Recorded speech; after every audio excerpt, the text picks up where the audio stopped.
We'll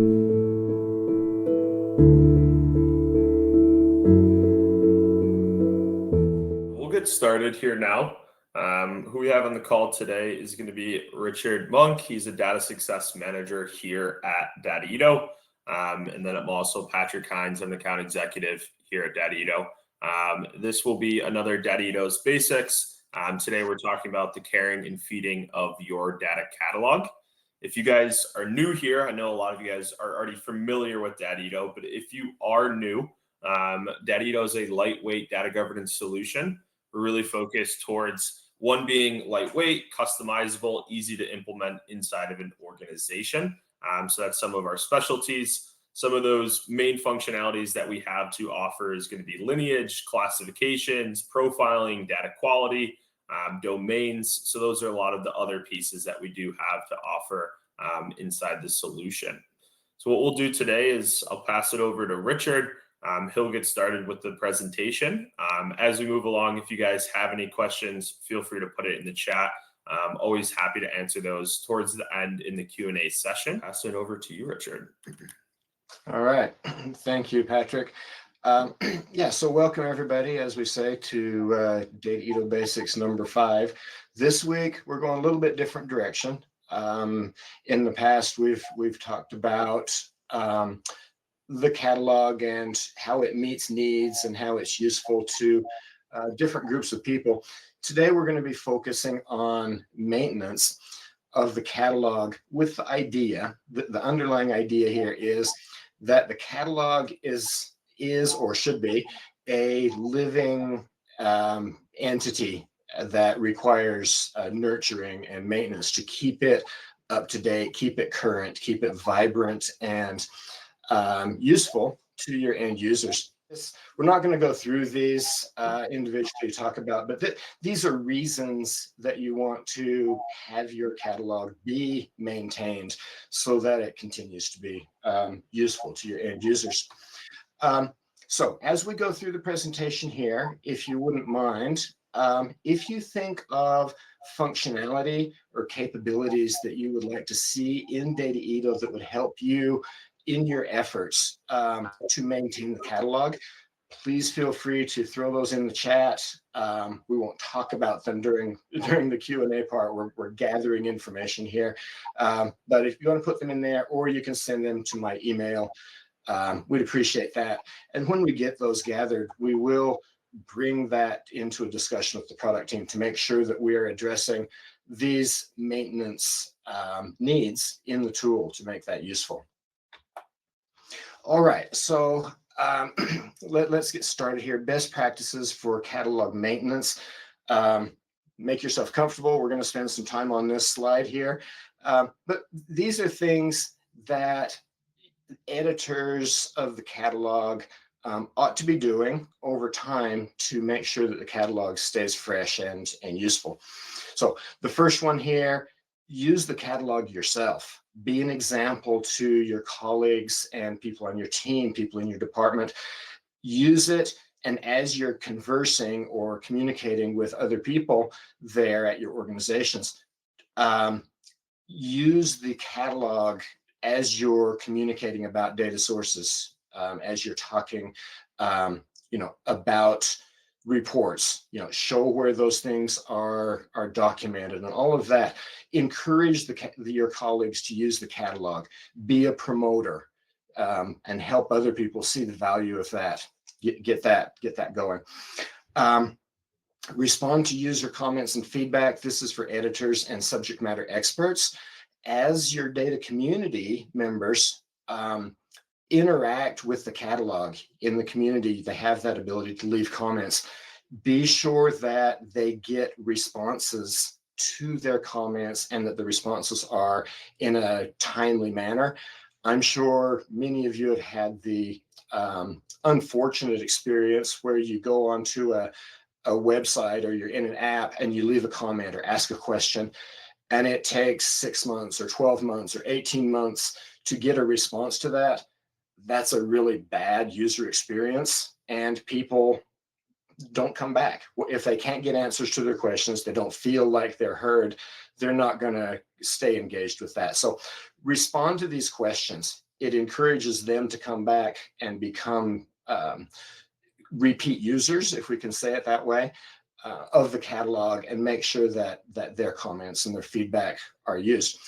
Specifically about feedback, as people use the catalog, they will probably respond with, hey, this is great, but wouldn't it be nice if it also told us this? Respond to that, talk to them about it, find out their needs, and then, do what is necessary to get that into the catalog for them so they have the information that's useful to them. Metadata refreshes. I'm sure you all know that Dataedo, of course, has the import changes functionality where you can reconnect to data sources and import the metadata, refresh the metadata to see if things have changed in the source, if things have been removed, or objects or attributes have been added. All of that, continue to refresh that from the sources into Dataedo so that, again, these end users, they come in, or IT users also, they come in, and if they know that a new table exists, for example, but they can't find it in Dataedo, their confidence is reduced and they're not going to rely on the catalog. It becomes less and less useful and less used. So keep your metadata up to date. As your data ecosystem grows, you're probably going to have additional applications used at your organization, new transactional systems or new reporting, things like that. As that ecosystem grows, of course, connect to those new sources, import the metadata, and document exactly the same as you do with the existing sources you've been working with all along. You want to get everything up to the same level so that, again, people can trust it and they understand that they have the breadth of information that's available. That brings us down to the next one, where you continue to build the catalog with broader content. There I'm referring to all of the data sources that exist in your data system. And as more are added, you continue to increase that breadth so that everything is represented. And the deeper content is where you continue to add more and more understanding. It could be attributes, it could be just better descriptions, the lineage, profiling, data quality, all of these other things that allow people to understand and use the catalog better, more efficiently, and more effectively for their jobs. So these all work together. Keep your metadata fresh, keep all of the systems that are in your data sources represented and documented, and continue to keep all of the content, both breadth and depth, current and active, so that everybody can trust the catalog. You don't want the catalog going stale. That's the key here. A stale catalog becomes obsolete and people don't use it. Now going into the housekeeping, keep your instance of Dataedo up to date as new versions are released. Install the upgrades and updates as soon as it makes sense for your organization. I know everybody has different guidelines at your companies about that. So according to your guidelines, update to the new versions as you can. And then with the new versions, discover the new features that we're adding with these new versions and implement them as needed. This again allows you to create that deeper content that we were just talking about. New features, more content, more understanding, and a better data catalog for your users. Over time, as your catalog exists for months or years, you're going to have people come and go from the organization, from the team, from the department, from different roles. You need to watch your user groups and make sure that people have the correct access. As new people come in, make sure that they're given access. As people leave, make sure you remove their access for security purposes. So manage your user groups, keep those up to date. And all this brings us down to this last item here, and that is don't resist the temptation to think that your catalog efforts are a one and done type of activity. This needs to be a living entity. You need to keep it up to date. And to do that, I think a good way is to just schedule time every week to look at the catalog, see what the status is, see if there are new objects that need to be documented, see if there's an update, see if there are new features you need to learn. Whatever it is, spend some time each week working with the catalog, working with Dataedo, just to be sure that things remain current. And that again, helps you stay current so that you can help your users stay current. So all those best practices there, I think, help you avoid the situation where you end up with a stale catalog, because as you know, a stale catalog will not be used, and eventually it will just stagnate, and you will have wasted time, effort, money, resources, all of that. You don't want to get into that situation. You want to keep it active. You know, you're here because you see the value. Let's keep that value. Okay, so Dataedo has functionality and features that support catalog maintenance. I've listed these here we're going to talk about. But the idea is we want to make it easy for editors or those maintaining the catalog to do that. Let's talk first about the scheduler. A long time ago, it was a situation where you had to manually trigger the metadata refreshes, the import changes functionality. You had to do that manually. We can now do that with an onboard scheduler built into Dataedo Desktop. The setup requires a little bit of effort. I'm not going to go into that here, but I'm going to talk about the capability. So what we're seeing here is I have a connection to the company database. You can see the details. And then for that connection, I have created 3 tasks or 3 jobs. The first one here is an import changes job, and you can see it runs every Sunday morning. You can see when it last ran and when it next will run. There is also down here the third one, another import changes that runs 7 o'clock twice a month. And again, you can see the details. The difference between these two, the way I set them up, this is all up to you. The way I set them up here is that the one that runs weekly imports the metadata only. And the one that runs twice a month imports the metadata and refreshes all of the lineage. So it checks for lineage changes and updates that. The reason I did it this way, in my case, is that maybe this one that runs weekly, you want it to run fast and be done quickly. The other one that is running the SQL parser and the lineage creation, that could take a long time, and you may not feel a need to have it run every week and consume those resources. So that's why I put those on 2 separate tasks and schedules. Up until now, well, I should say, this automatic scheduler was introduced in version 24.2. In that version, you could only have 1 task per connection. So you had this one, you could not have the alternate schedule there.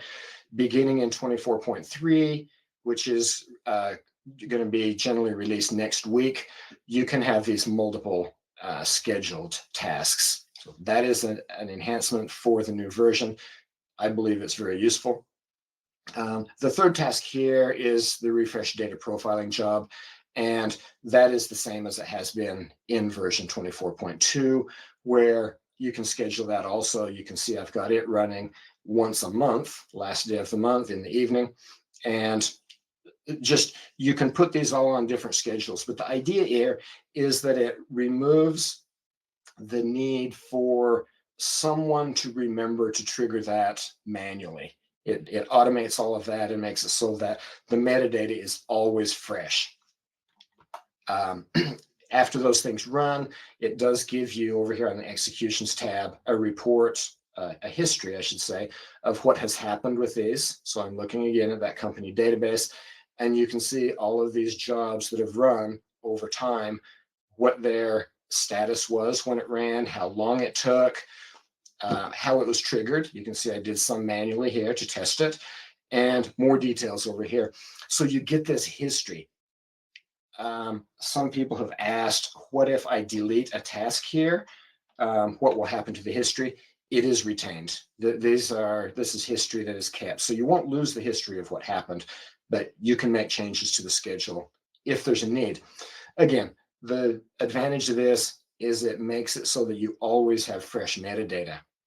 Now, in a future version, we are going to introduce a email digest that will send a report of these changes to an editor, who then, if there are changes, they may need to go in and add documentation or add something to an ERD or whatever the case may be. It alerts them that changes have happened so that they can keep this up to date. Again, we're talking about maintenance, keeping it fresh. All right. Workflows. This feature's been around all year. I believe it started in 24.1. The purpose of workflows is to crowdsource, if I can say it that way, the process of introducing, documenting, and publishing new content into the catalog. So let's go through an example here. Over here on the right, I created a glossary entry right here, and it's created with the status of an idea. Then Linda looks at that and reviews it and makes a decision. Do we want to proceed with that? So she said yes, and she changed the status to in documentation. John has that assigned to him. He provides the documentation, and when he's finished, he changed it to for review.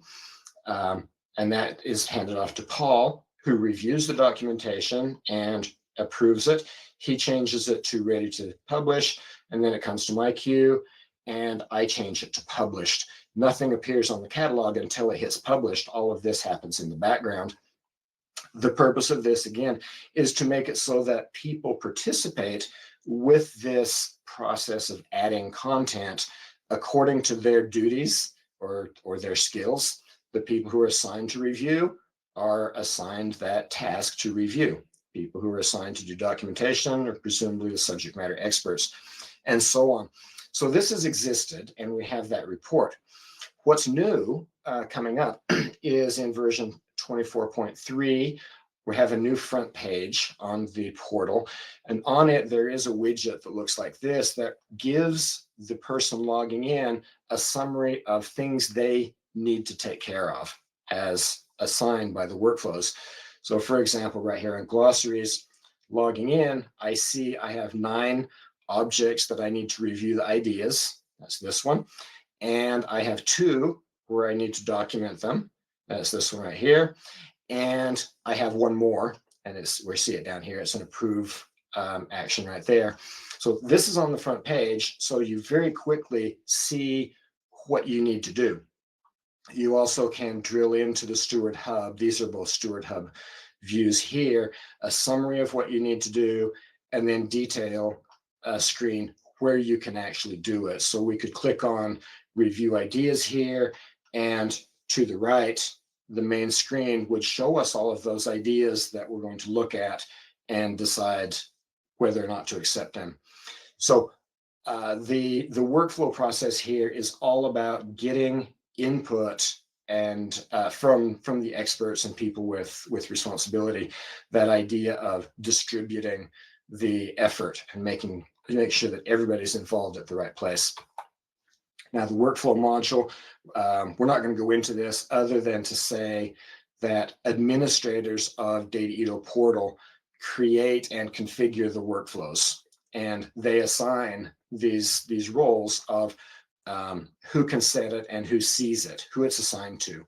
So all of that's in a different video. I'm not going to go to it here, other than to say the administrators do this. So that's another maintenance task for administrators if there are changes needed for the workflow process.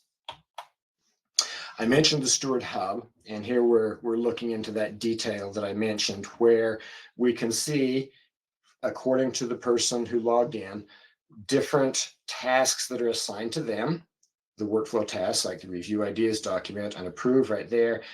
And also suggestions of things they can do to quickly and easily enhance the content that exists in the catalog.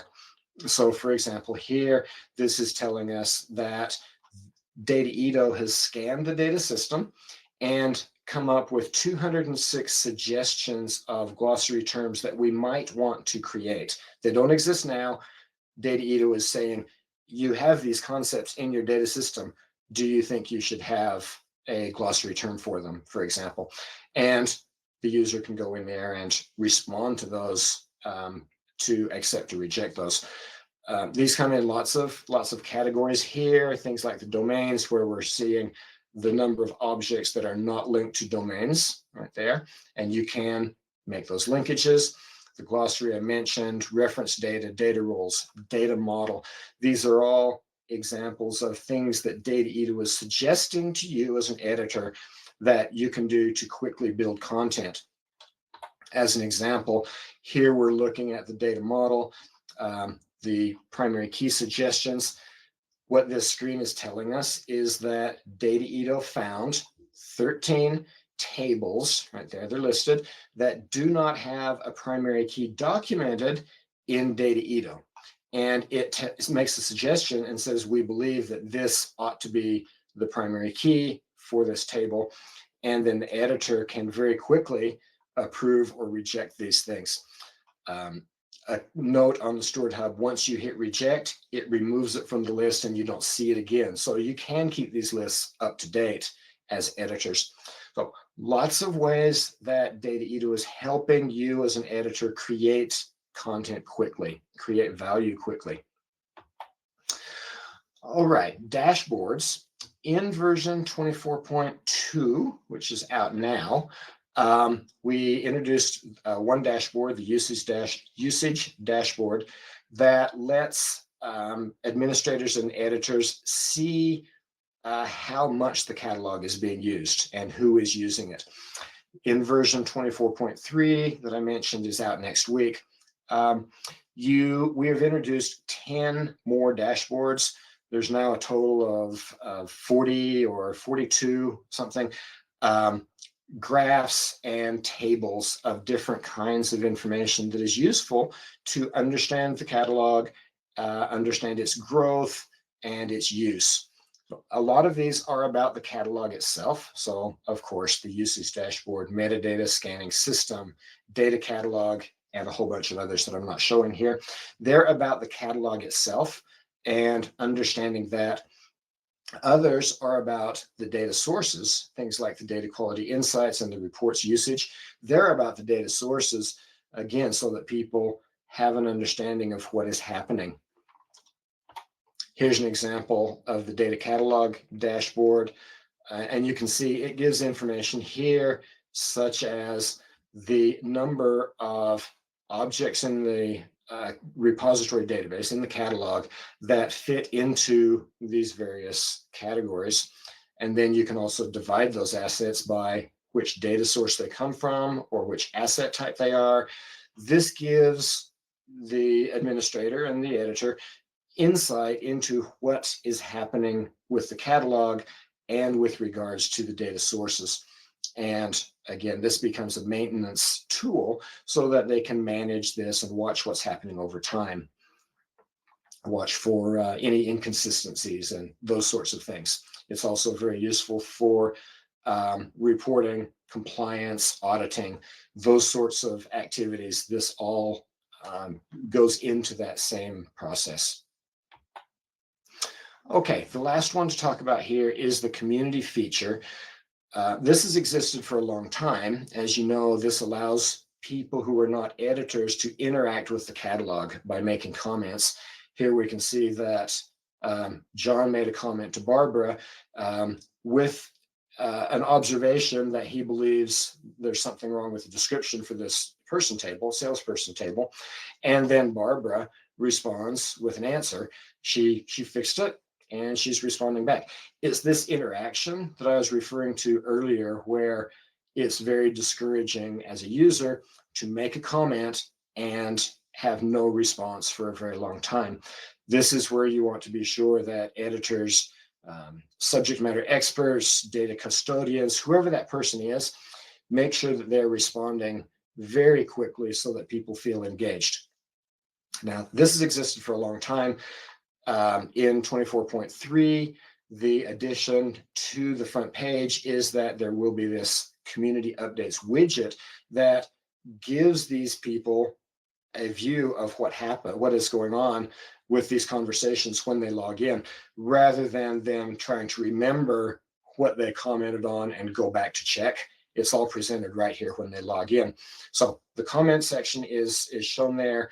Also the notifications. So people have that ability to follow objects and be notified of any changes to them.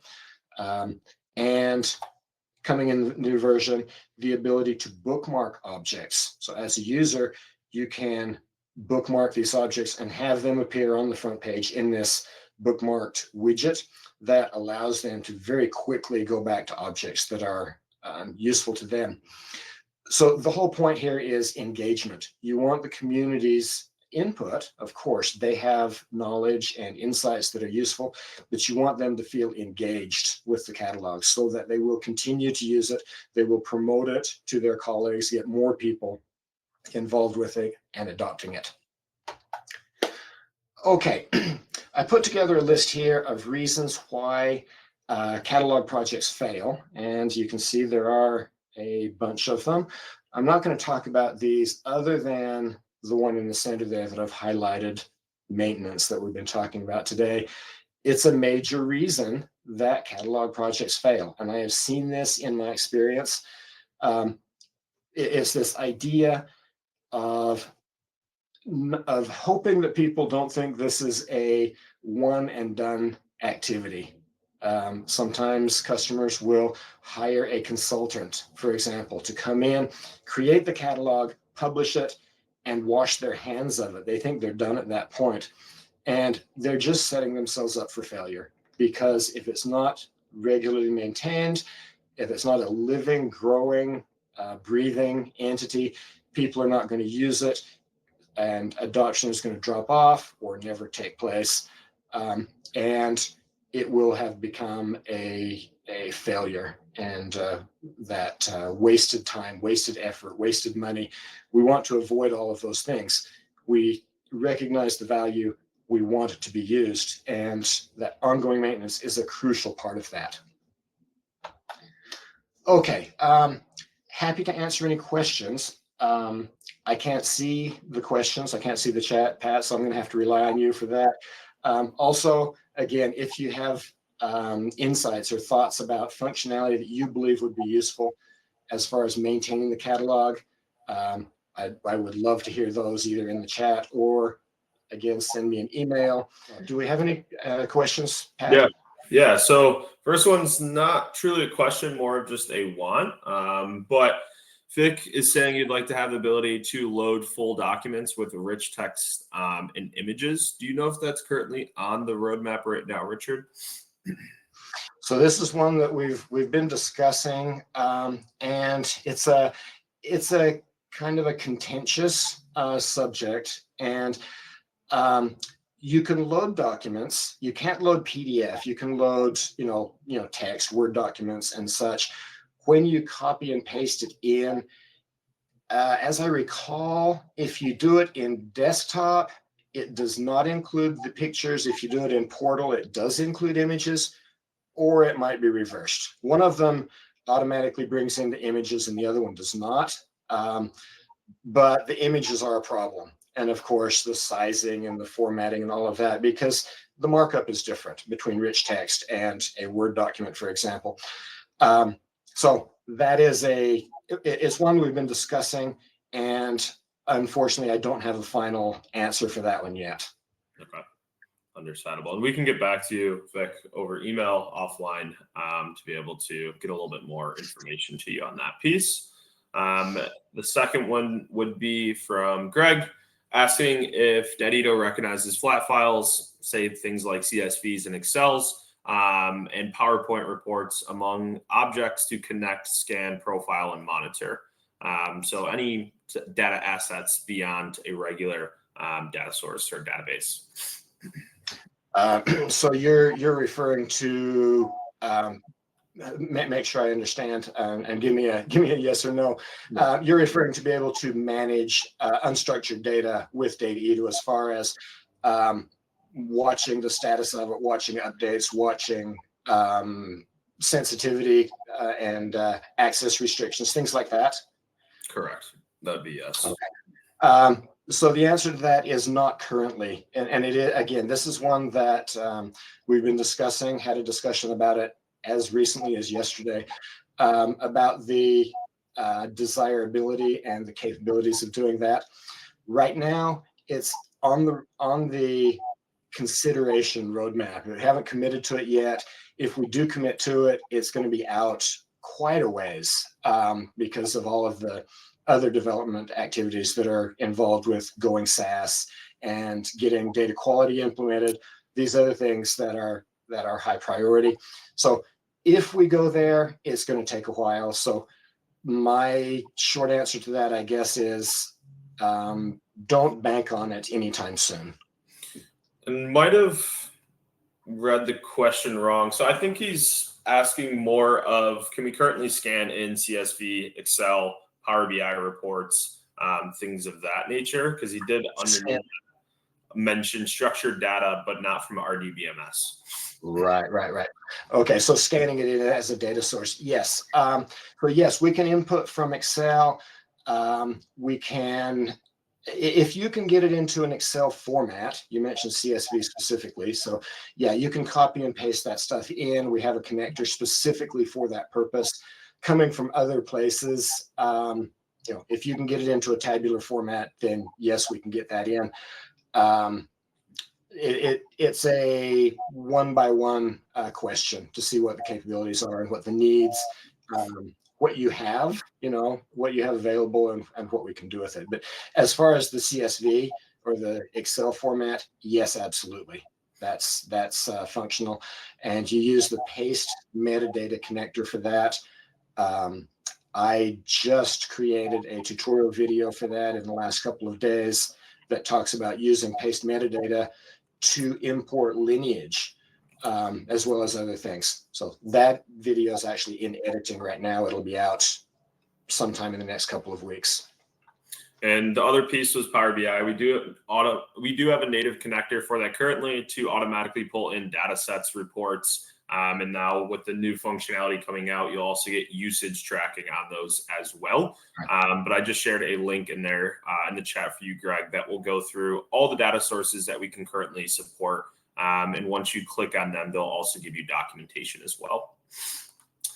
The second question from Greg would be, how about adding requests and approvals for access to specific data assets inside the workflows module? Good idea. This is, again, this is one that we've talked about and have not made a decision on. I call this the shopping cart idea, where you locate the data or the data assets that you're interested in, and you add it to your shopping cart or your shopping bag and check out, and that triggers a workflow basically that sends the request to the data steward for approval, and other people who may be involved with delivering that data. Again, this is one that we've talked about, and it is on the roadmap. Perfect.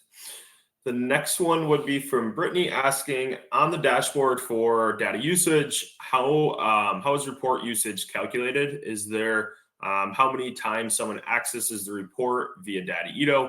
I'm assuming this is not web traffic usage for reports published online. Correct. Yeah, in the usage dashboard, it looks at the number of times people log in.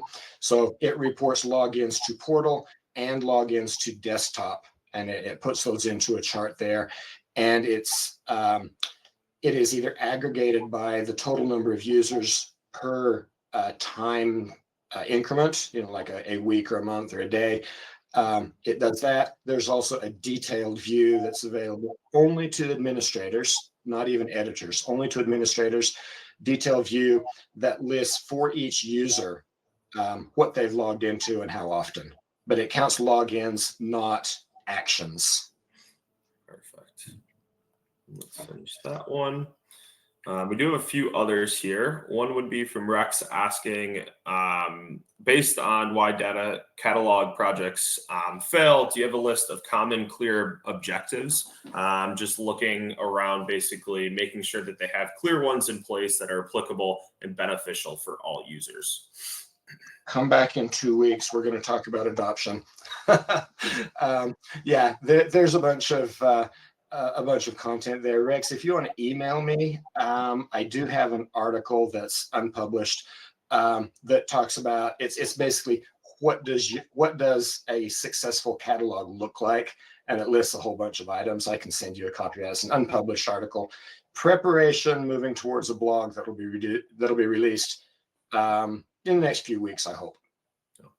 Perfect. And I think Richard was going to go over to that final slide that does have his email on there as well. Yep. So if you guys need any of these connections afterwards, for any new customers coming in and looking at the solution, I would be your best resource. You also have, if you are a current customer, for training, questions around the tool, anything of that nature, Richard would be your best one there. And then there's a few other contacts on the list. Few others for you, Richard. Typically, Ronan's asking, how many editors are needed versus the size of an organization / amount of changes being made? Okay. Pat, do you want to give that question a shot before I give my perspective? So it's really dependent on the organization, how quickly they want to move through a data cataloging project, and then also based on the size as well. What we usually tend to see with a lot of our organizations and what we see success with is usually having an editor's license per data or technical user. So someone that's actually going to be involved in building the documentation and help managing the project. The second piece is we always suggest usually having 2 to 3 additional editor's license for subject matter experts internally. These are going to be people from certain departments inside of the organization that do need to be able to come in here, put their tribal knowledge in, share documentation and knowledge that they have. But those are also people that can make changes as well for their specific department, team, whatever it may be. So it's, again, dependent on how many technical users that you have that you want to actually help build the project, and then adding a few on for those subject matter experts as well. All right, thanks. So my perspective on this is very similar. I'm going to say almost the same thing, but in different words. And that is, it depends on how you're going to approach your project. If you're going from a grassroots bottom-up approach, then the chances are you have a small number of people who are actually going to be creating content, making connections, creating content, building lineage, doing all of these actions, and then you will gradually expand that over time. So depending on how active the people are, how productive they are, that expansion could happen quickly, or it might be slow. But you start with that small core group that Pat mentioned, the people who are creating content, start there. And then as you enlist other people, like the subject matter experts, to review your work and make sure that what you created is accurate and acceptable, you start pulling those other experts in. So that's the one approach, and that's one I see very often. The other is more of an enterprise approach, where the core team sees themselves in an administrative position where they enable the catalog to be used by experts in other departments. So there they are assigning editor licenses to a subject matter expert or a content creator, a data custodian, call them what you will, in other departments, maybe several of them in other departments, and rely on those people to create the content. And the core team is the administrative position. So that's the other approach, sort of the difference between top-down and bottom-up approaches. But either way, you grow that editor need over time. And yeah, Pat can obviously help with that sort of growth of needs as it happens. Yeah, of course. And you will have a assigned account manager to your account as well. That would most likely be Jonathan. He's handling a lot of those right now. So say you guys do move forward with the solution, you guys wanted to additionally increase editors later on, you always have that ability as well. We make that process pretty simple on you. Few other ones here. Someone's asking, would it have a place to rank tasks as a workflow to be completed by different people to manage new changes? I'm not sure I get the question there. Read it again for me, please. Would it have a place to, so I'm assuming would the solution have a place to rank tasks as a workflow to be completed by different people to manage new changes? Okay. So are you talking about prioritizing as they're assigned to a given person? So I log in and it says these are the most important tasks as opposed to these others that I might get to next week, sort of a prioritized to-do list? Or are you talking about just making the assignments to the different people?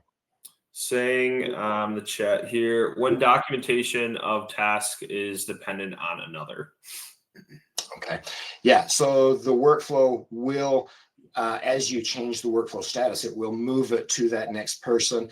As far as maybe the scenario where something is assigned to me, but I can't complete it until someone else does something, I don't have that capability right now. I have made a request for something similar to that, in that you would be able to make notes, to yourself, personal notes to kind of keep track of what's happening.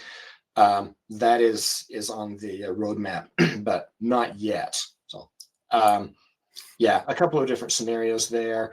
Yeah, feel free if you want to expand on that here or in an email. I'm happy to have that conversation and bring the feedback to the product team. Another one asking any functionalities around data governance policies creation/enforcement. We can document them. So of course, in the business glossary, we have those entry types of policies and rules. You can document them right there. I can't enforce them because Dataedo, of course, is a documentation tool. I have seen a very cool proposal for a project. I believe it's in development right now, where the users are using the classification module to assign sensitivity levels to assets, and then their ETL references the repository, finds those assets that need to be managed, and applies obfuscation rules to those in the data sources. So it's a circular relationship where you're using information from the source to assign sensitivity, and then a job looks at the sensitivity and assigns obfuscation rules back to the sources. So it can be done. It's not done within the tool, but the catalog is just a database. So you can come up with very creative ways to use it and apply some of that governance need to that. And one other one is SFTP drive as a source to scan. I don't believe so. Let me check. Yeah, I don't believe there's any support for that. But again, this is part of that. I call it the catalog of everything. So talking about that unstructured data, this is another situation there where we may want to be able to scan those and document that assets exist on that FTP drive, and then be able to work with those. As I mentioned, this is it's in discussion.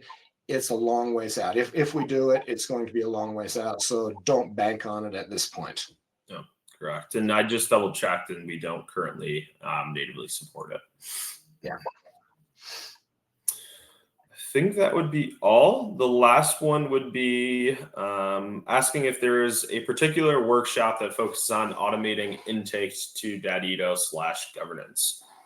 Is there any webinars that you did in the past, Richard, that you think might help with that, or any documentation, blogs, anything of that nature? So automating the imports, we're talking about scheduler, right? I created a tutorial video a long time ago that talked about automating the imports prior to the onboard scheduler. I need to create one that's specifically for the onboard scheduler. I have an overview video that talks about it. We can probably find that, Pat, on the tutorial site, Okay. something about the scheduler. So it exists. Again, it was created with version 24.2. There we go. So the number of connectors it probably mentions in the video limited to one schedule per connection. As I mentioned, we can now do multiples. So that content is a bit dated. And I just shared that in the chat. We also do have Dataedo Bootcamp as well. So when you spoke about just particular getting the catalog set up and automating or anything of that nature, these Dataedo Bootcamp videos that Richard has put out and that I just put in the chat would be a really good resource for you guys as well, just to walk through the initial stages of starting the catalog and automating from there. Yeah, perfect. Thank you. Another question listed in the chat was going to be how many VMs needed to run Dataedo on premise? How many VMs? Yeah. Yeah, so running it on-prem, you can run it on a VM, and it's functional. There's not a number of them that you need. My preference, if your company's security policies allow it, my preference is to run it on your desktop and connect to the repository database that's on your network. I like that approach better, simply because you don't have the performance hit of connecting to the VM and then running there. Depending on your security, you may need to put it on a VM. When that happens, my experience is people use one. And it comes down, you have the potential of conflicts between users. If you have 5 editors all trying to use that same instance of Dataedo on the VM at the same time, yeah, there can be a performance hit there. So it's a balance between performance and your security needs. Personally, I like it on the local host and then sending it from there. Perfect.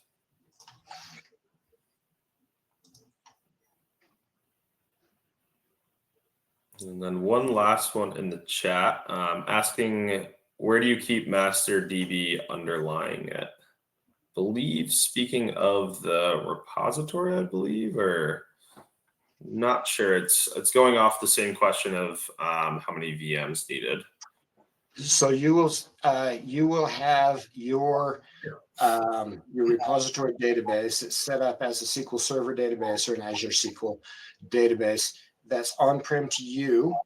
Most people have that on a database server. Most people already have a database server in place. It's just they just create another database container for the Dataedo repository, and it exists there. But it does need to be on a network accessible box, because the portal, of course, is going to have to refer to that, connect to it to get the content out of the repository to show it to the users. So a network accessible Windows server is where you put that. And I just shared the base architecture in the chat. And again, if you want to talk more about this offline, I'm happy to do so. Again, just patrick@dataedo.com would be the best email to reach me at.